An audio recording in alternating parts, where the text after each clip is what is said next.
Sit over here close. What's up, everybody? It's your boy Walt, aka Say.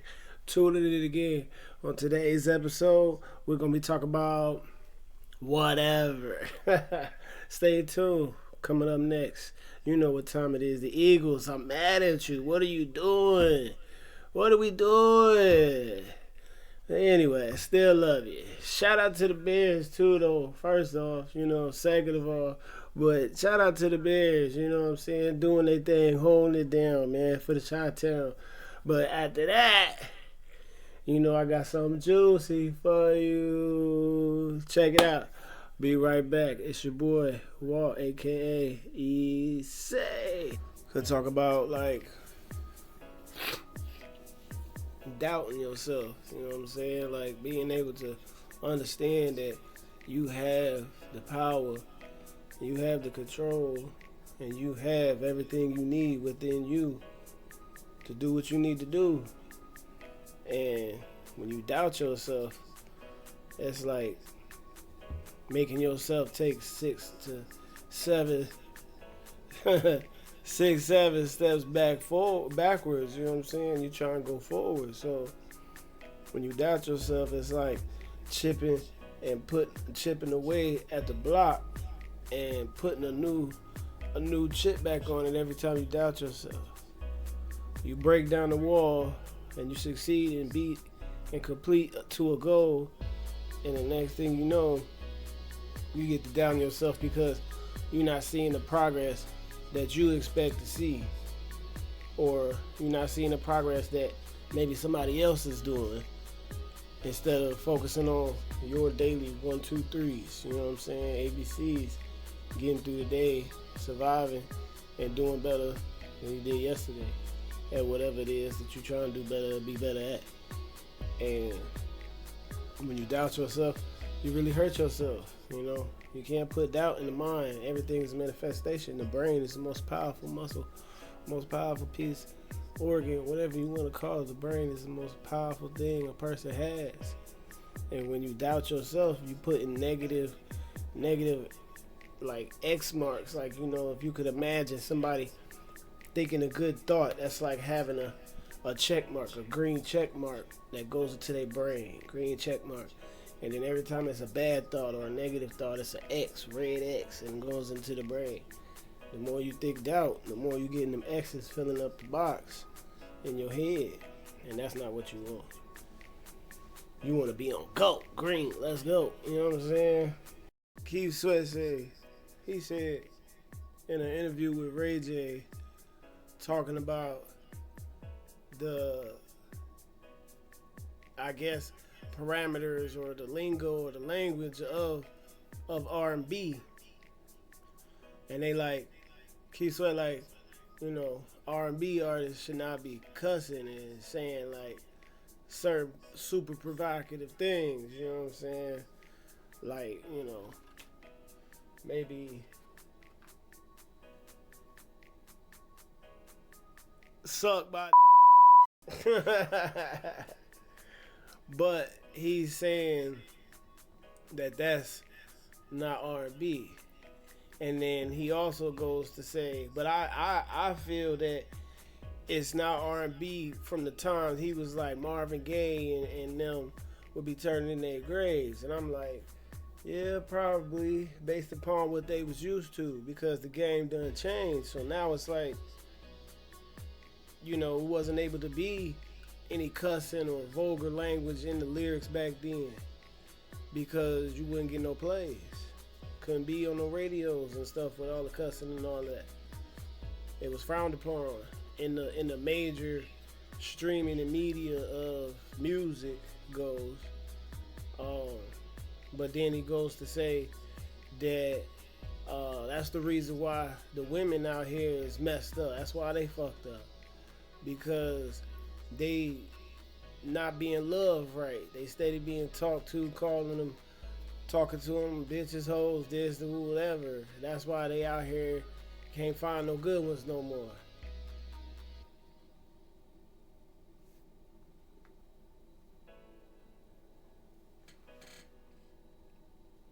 I had to think on that. Like that was deep. Like a matter of fact, I feel that ain't no R&B artist or no rap artist really out here serenading them, making them feel loved, but not. You know what I'm saying? Like they got a simp, but at the same time as you got a man that knows what he wants, but also at the same time is gonna treat you right. That's decent. I like that. If you do it, you do it. We grown. But a lot of kids are seeing shit nowadays, and it's like we gotta start creating a boundary somewhere again, a line somewhere again, somehow, where it's adult shit. You know how you used back in the day be like, oh, this a grown folks drink. You can't have none of this.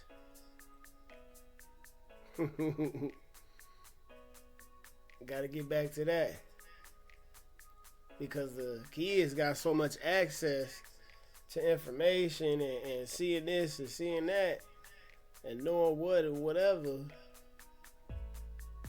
They at a young age are exposed to too much adult shit too soon. But it all could be, prevented in the home. So that's why, it's all about a choice. You can't get mad at the technology industry for pushing the issue and pushing the boundaries of technology to stimulate the brain and to be able to do things organizationally for you, to be able to do things that help you monetize, to be able to do things that help you be able to organize and have access to the whole wide world in your hand.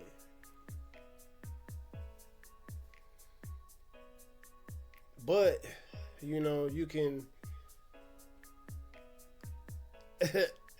I don't know. I still at the end of the day, I don't have any kids of my own, but I've been in relationships where I've raised and my whole thing was always, because coming up when I was in a relationship, it was just before all of the technology started really booming with the smartphones and the iPhones going crazy.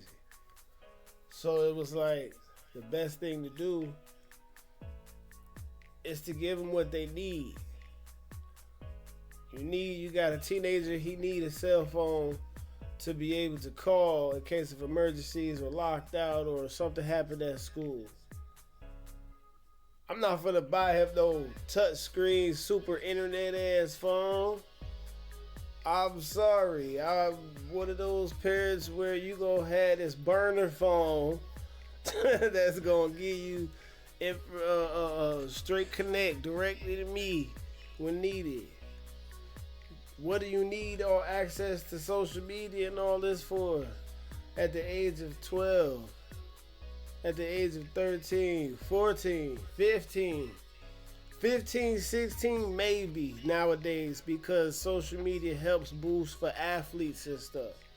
So if your child is into some type of arts and crafts or some type of sports or just want to be able to be creative, 15, 16, high school, you could get a phone. You'll get some type of access to the internet nowadays because you can make some money. But even the 12, 13s, because they once making millions too. It's just a matter of the parent being mindful of the access that the child has to this phone. Being mindful that you need to put parental guidance on this device, not just buy your child a tablet for Christmas and then give them the Wi-Fi passcode and then you wonder why they glued to it, because they probably looking at shit they ain't supposed to be looking at. And about, people be trying to be like gatekeeping and trying to say like how people be. I mean, honestly, I feel like truthfully, it is. It is at a certain level, um, a sort and a form of gatekeeping. You know what I'm saying? But it's also like my man's was saying, you still got to get to that point though. Excuse. So at the end of the day, it's like, okay, is you gonna is you gonna sit there and not be pushing in and pushing the work you could be putting because you know it's a possible person at the other end on the gate that's gonna say stop and not let you go through. You still gotta hustle and do what you gotta do. So that way at the end of the day, you know what I'm saying, whether it be small or large, man, every little bit of progress counts. Every little bit of progress counts. So at the end of the day, don't adjust your moves based upon what the next person do. It's about your work. You get up, you put in that grind, you gonna make it. You gonna have that. You know what I'm saying? Now you might not get it like the next person that put in the same amount of grind. They might have more resources. They might know different people. It might be a different situation. Don't judge or compare yourself to the next person. Just be you. Be yourself at all times. And elevate that. You know what I'm saying? Just continue to move forward and continue to work hard towards what you feel you should be doing for the rest of your life. That's really all it's about. Being happy till the day we die. Enjoying life till the day we go.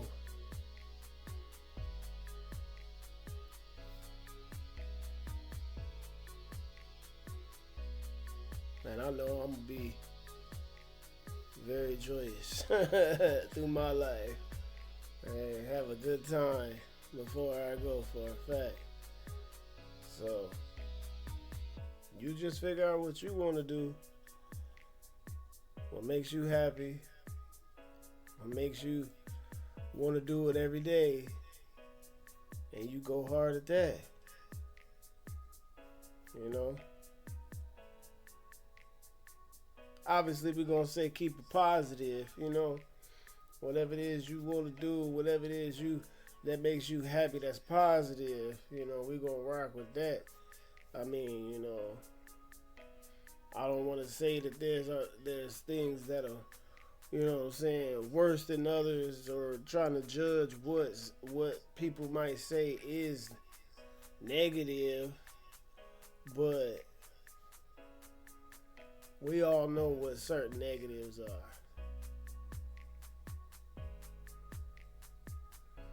We don't do certain things in life, you know what I'm saying? So, if you do it, to each his own. But I gotta keep going. Don't stop. I got that track. You feel me? And it's all motivational. It's positive. But at the same time, it's like a story of reminding yourself from the struggles that you've been through. And then also reminding yourself about the ups. You know what I'm saying? With the ups come the downs. So it's really about just reminding yourself that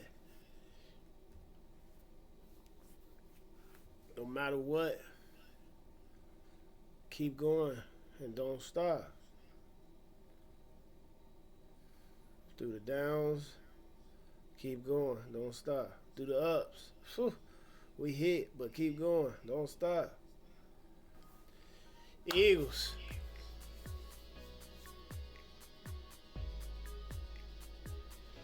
I don't don't even know what to say no more, G. Like, I don't even know what to say no more. At this point, it's either we gonna do it or we not. The last games of the season, these next four, these next five, should be sweeps.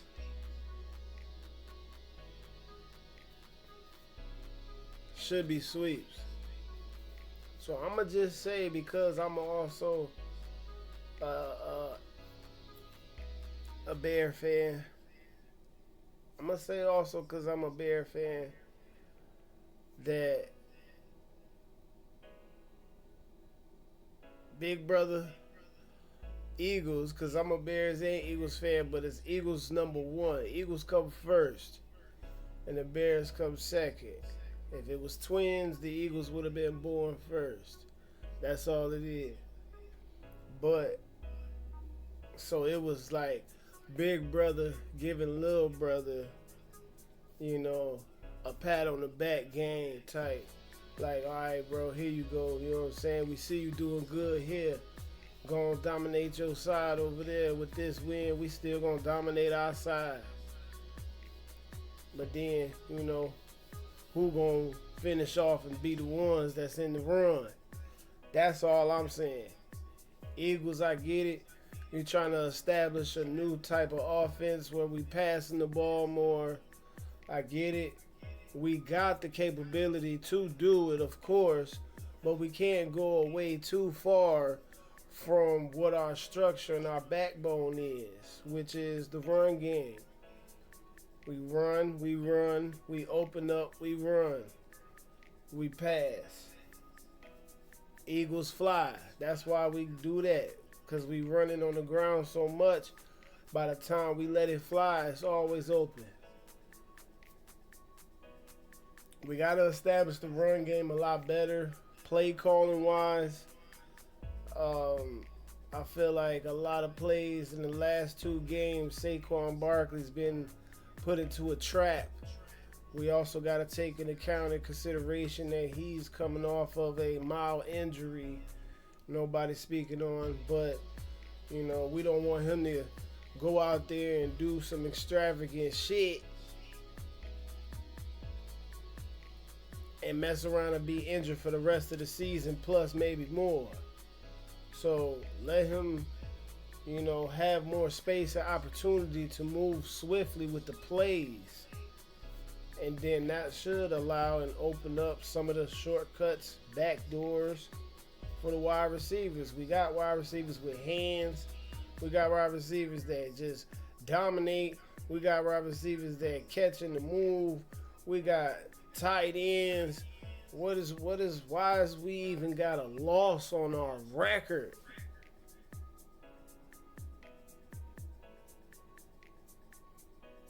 But I feel like, you know, being humble to understand that, you know, when you are the best, sometimes you do, when you getting shot at so much, you know, you're going to take an L here and there. That's a part of the shit.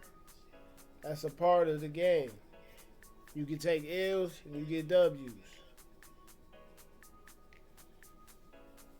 So you just got to take the L's as lessons. So what lessons are we taking from this loss to the Bears, Eagles? I expect to see a response. I expect to see a response in the next 3 games, not just the next game. I expect to see a response for the next 3 games. Eagles. Let's go. Go Birds. Shout out to the Bears, man. Doing good this year. Keep doing good. Your next decision that determines what the outcome is going to be for the future. And it's like, you know, they got them quotes and phrases out there like where they say, don't stop, keep going, or Keep going. Don't stop. Because you never know if that next step would be the step or would have been the step that gets you to where you want to be. That gets you to your success. That gets you to your glory. That gets you to your financial stability. That gets you to your car. That gets you to your home. That gets you to your raise. That gets you to your job. That gets you to work. Whatever that next step is, that's that easy money. Because it's that hard grinding work mentally, physically, spiritually that you got to put in. People don't see so that you can push past all them times you keep digging with that shovel trying to strike gold and you never hit it. And you keep going, keep going, keep going.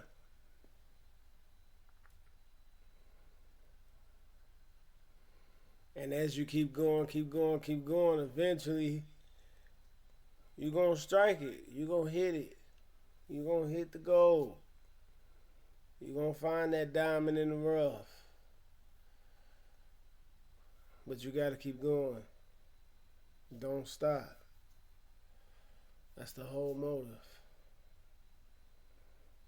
Especially when it comes to the positivity. I feel like I got to state that these days because there's a lot of negative energy out there in the world that would take and try to flip and be like, oh, he said this, so I'm doing and keep going. Don't stop killing motherfuckers. No, I ain't saying that at all. We sound body, right mind, and we know what we talk about when we speak of positivity and say keep going, don't stop. I'm not talking about no what I just said.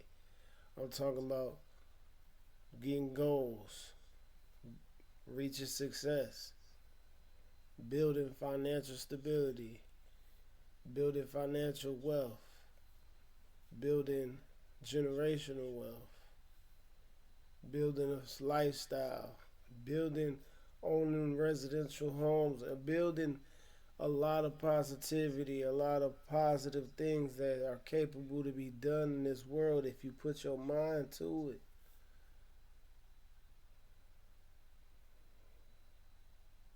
Step by step, that's all it takes. Put a plan together, execute. Execute. All right, y'all. It's your boy Walt, aka Say. Tuning out, but stay tuning in. Till next time on the episode of WalTalk.